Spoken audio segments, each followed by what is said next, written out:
My name is Matt Bozon. I'm the creative director at WayForward. I'm the director of the Shantae video game series, and that's what I do. You want me to do that again? So the story of how we went from Shantae Game Boy Color to Shantae Advance is Shantae was finished, but had not shipped yet. So we were already working on Shantae Advance for quite some time at this point. Shantae, the original, was very well reviewed.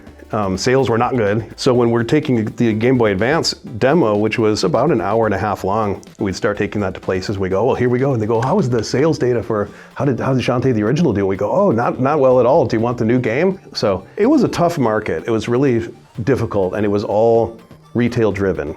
So there'd be too many creative compromises to either get it on a tiny cartridge, or maybe a cartridge where you couldn't save your progress. We just didn't want a less ambitious Shantae game. We wanted it to be the game that we wanted to make. So for those reasons, we just shut it down and archived all the files and put it away.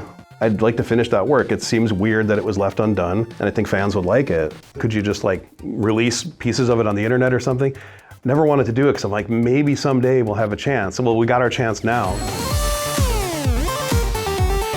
The game's title is Shantae Risky Revolution. Risky Boots has found this cavern underneath Sequin Land, and so she sets up this device that lets her rotate the land above, and landlocked towns that she could never plunder or pillage are getting rotated, and they're ending up at the coastline so she can attack them.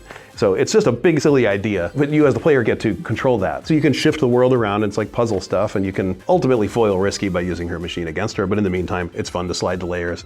Risky Revolution is when a lot of the main cast meets, in some cases for the first time. So we went straight into Shantae Risky's Revenge, where everyone just somehow knows everybody. There's an entire missing chapter of their lives that was never touched on.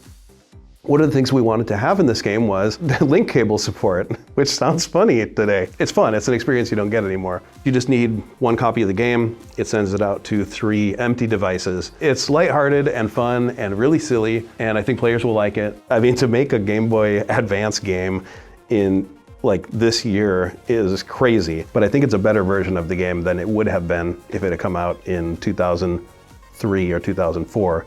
There's no way this game was coming back with a limited run. I mean, this is the only way that this game would ever get into players' hands. To play an actual final, manufactured version in a box is gonna be super cool, and so I can't wait for that.